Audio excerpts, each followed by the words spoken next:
खरं हे सगळ्यांचं प्रेम आहे. मी काय आज आमदार नाही आहे, नाही काही कोणत्या पदावर आहे, पण सगळे प्रेम करणारी मंडळी जी आहे ते गुळतुला आणि गोरक्षण या ठिकाणी होत असतं दरवर्षी, आणि आपण गोमातेला गुळचं इथे प्रसाद त्यांचा आपण घेत असतो आणि त्यांनाही त्या ठिकाणी अर्पण करत असतो.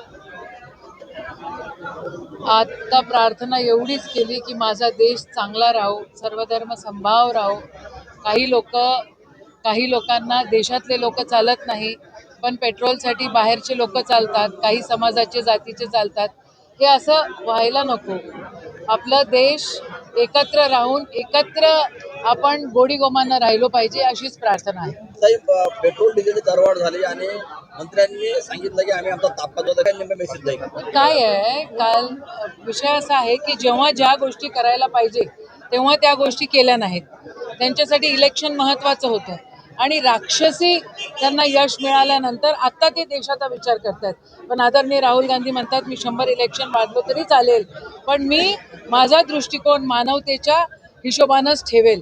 तर आपण दिसतोय की आज आपल्याला जे 18 दिवसाचं फक्त डिझेल पेट्रोल आपल्या देशात राहिलेलं आहे, या सगळ्या गोष्टीला कारणीभूत आत्ताचं सरकार आणि आत्ताचे पंतप्रधान आहेत. नीट परीक्षा देखील व्यवस्थित. अपराधी जे पकडले गेले त्या 9 पैकी 5 अपराधी हे महाराष्ट्राचे आहे. महाराष्ट्राची होम मिनिस्ट्री झोपलेली आहे. त्यांना कळलं नाही काय की एवढे मोठे गोंधळ होत आहेत, आणि तरीही मुख्यमंत्री ॲरोगेंटली या सगळ्या गोष्टी माझ्याच ताब्यात राहायला पाहिजे याचा अट्टहास करतायत. त्यांनी एक तर मुख्यमंत्री व्हावं, नाही तर होम मिनिस्टर राहावं.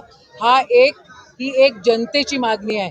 चिमुकल्यांवर अत्याचार होतोय, रोज दिन दहाडे त्या ठिकाणी मर्डरर्स होत आहेत, आणि नीट परीक्षा 22-23 लाख लेकरांच्या आयुष्यासोबत तुम्ही खेळताय. आणि जे जिहाद बोलतायत, आता ही पेपर फुटीमध्ये जिहाद नाही झालाय का?